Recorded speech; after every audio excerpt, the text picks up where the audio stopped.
Hello दोस्तों, आज हम देख रहे हैं Python program to calculate sum of first n odd natural numbers. Logic क्या है बेसिकली और आउटपुट क्या आने वाला है। अगर यूजर इनपुट करता है 3 तो इसका आउटपुट होगा 1 + 3 = 4। मुझे आंसर मिलना चाहिए क्योंकि 1 भी मेरा ऑड नंबर है और 3 भी मेरा ऑड नंबर है, तो 2 ये काउंट नहीं करेगा। इसी तरह अगर यूजर देता है 5 तो 1 + 3 + 5 तो मुझे आउटपुट क्या मिलना चाहिए 9। इसी तरह अगर यूजर 10 डालता है तो 10 का मतलब 1 + 3 + 5 + 7 + 9, तो इसका जो सम होगा मुझे वो आउटपुट में मिलना चाहिए। इसका आउटपुट मुझे मिलना चाहिए 25। तो इसी तरह यूजर कुछ भी इनपुट करे उस लिमिट के हिसाब से मुझे उसके जितने भी उसके अंदर ऑड नंबर्स हैं उनका सम कराना है।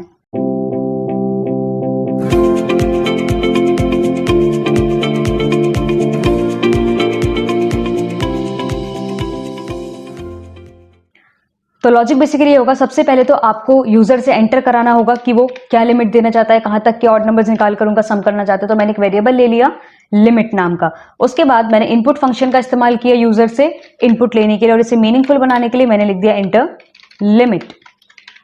अब क्योंकि जो आपका इनपुट फंक्शन है वो हमेशा स्ट्रिंग टाइप की वैल्यू ही रिटर्न करता है, तो उस वैल्यू को मुझे कन्वर्ट करना होगा इंटीजर टाइप में यूजिंग इंट फंक्शन।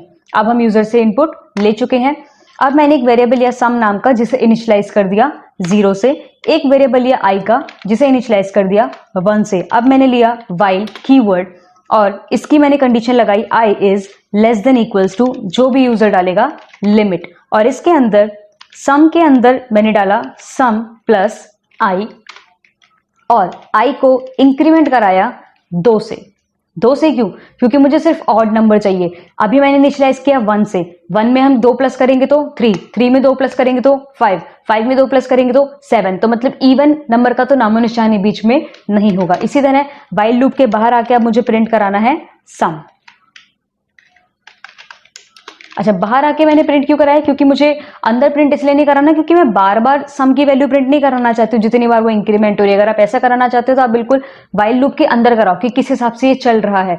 तो अभी मैंने पहले बाहर प्रिंट करा दी। तो अभी मैंने इस प्रोग्राम को सेव किया और F5 प्रेस करके रन किया तो अभी मुझसे लिमिट पूछ रहा है। तो लेट से मैंने दी 5 तो मुझे मिल रहा है 9, बिल्कुल एग्जैक्ट आंसर मुझे मिल रहा है। मैं इसे दोबारा रन कर लेती हूँ। अभी मैंने लिमिट दी 10 तो मुझे मिल रहा है 25।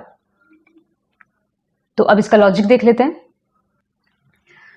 तो अब इसके अगर हम ड्राई रन या फिर इटरेशन करके देखें तो लेट से अभी लिमिट में यूजर ने डाला है 5 और सम के अंदर इनिशियली है 0 और i के अंदर है हमारा 1। वाइल की कंडीशन देखते हैं, i मतलब 1 इज <= लिमिट। लिमिट क्या है 5, कंडीशन बिल्कुल ट्रू है। अंदर जाएगा सम = सम प्लस i। सम के अंदर क्या है मेरा अभी 0 और i की वैल्यू क्या है 1, तो सम के अंदर अभी क्या चला गया 1। अब 2 से इंक्रीमेंट हो रहा है मेरा, मतलब i + = 2 का क्या मतलब है i = i + 2। तो i + 2 i = i + 2 मतलब i के अंदर क्या था 1, 1 + 2 = 3। तो अब i के अंदर क्या चला गया मेरा 3। 3 इज <= 5 क्योंकि लिमिट मेरी 5 है, कंडीशन अब भी बिल्कुल ट्रू है। अब सम के अंदर क्या जाएगा सम प्लस i और सम के अंदर ऑलरेडी भी क्या था यहाँ पे मेरा 1 था सम के अंदर, तो 1 + i और i की वैल्यू क्या है 3, तो सम के अंदर अब मेरा चला गया 4। इसी तरह अब i की वैल्यू में फिर से 2 का इंक्रीमेंट होगा तो i के अंदर चला गया 5। 5 इज <= 5, कंडीशन अब भी बिल्कुल ट्रू है। अब सम के अंदर क्या जाएगा सम प्लस i और सम की वैल्यू अब क्या थी मेरी 4, तो 4 + i की वैल्यू क्या है मेरी यहाँ पे 5, तो अब सम के अंदर चला गया 9। अब i की वैल्यू होगी 7। 7 इज <= 5, कंडीशन फॉल्स है और ये व्हाइल लूप के बाहर आ जाएगा। तो मेरे सम की वैल्यू मुझे मिल रही है लिमिट 5 डालने पर 9। तो होपफुली आपको ये वीडियो पसंद आया होगा। अगर आपको इस वीडियो से रिलेटेड कोई भी डाउट है आप मुझे कमेंट सेक्शन में पूछ सकते हो, अदरवाइज आप मुझे मेल कर सकते हो। मेरी मेल आईडी आपको डिस्क्रिप्शन में मिल जाएगी। और अगर आप ऑनलाइन ट्रेनिंग लेना चाहते हो पाइथन प्रोग्रामिंग लैंग्वेज से रिलेटेड या किसी और प्रोग्रामिंग लैंग्वेज से भी, तो आप मेरा व्हाट्सएप नंबर आपको डिस्क्रिप्शन में मिल जाएगा, वहां से कॉन्टैक्ट कर सकते हैं। तो इस वीडियो को लाइक कीजिए, शेयर कीजिए, मेरे चैनल को सब्सक्राइब कर दीजिए। तो आज के लिए इतना ही दोस्तों, थैंक यू।